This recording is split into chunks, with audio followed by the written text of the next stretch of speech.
The year is 1505.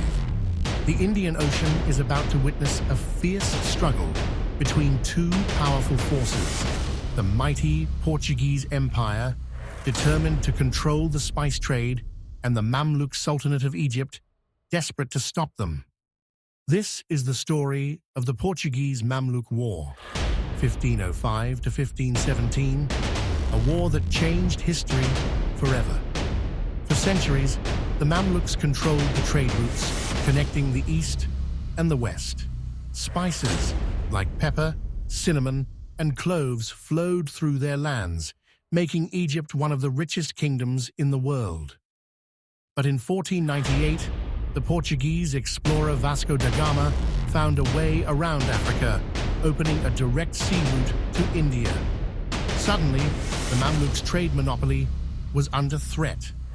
The Sultan of Egypt, Kansu al-Ghauri, knew he had to act fast.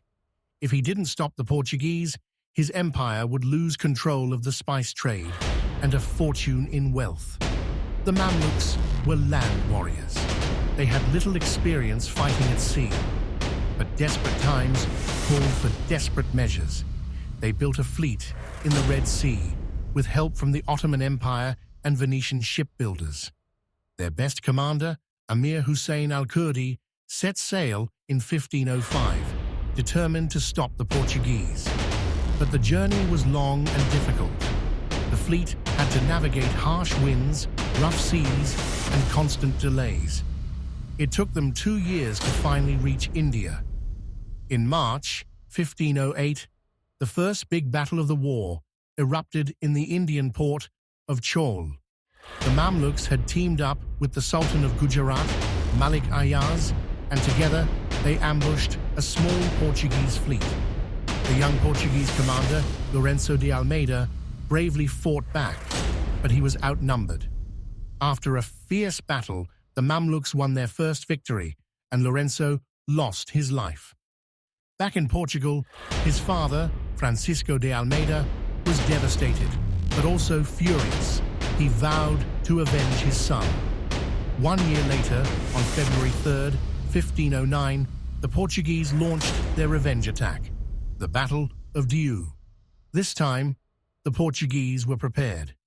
With heavily armed ships and advanced cannons, they faced the combined Mamluk Gujarati fleet in a decisive battle. The fighting was brutal. Cannons roared, ships sank, and the sky turned black with smoke. But the Portuguese had superior firepower and better naval tactics. By the end of the day, the Mamluk fleet was destroyed. This battle changed everything. From now on, the Portuguese ruled the Indian Ocean. With their dominance secured, the Portuguese wanted more. In 1513, Afonso de Albuquerque, one of Portugal's greatest naval commanders, tried to capture ports in the Red Sea. His goal? Control all trade to and from the Middle East. But the attack on Aden and Jeddah failed.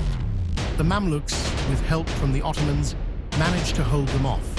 Even though the Portuguese couldn't take the Red Sea, they had already won the bigger war.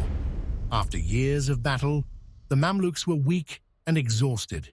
Their defeat at sea had ruined their economy. Then, in 1517, the Ottoman Empire invaded Egypt. The Mamluk Sultanate fell, and Egypt became part of the Ottoman Empire.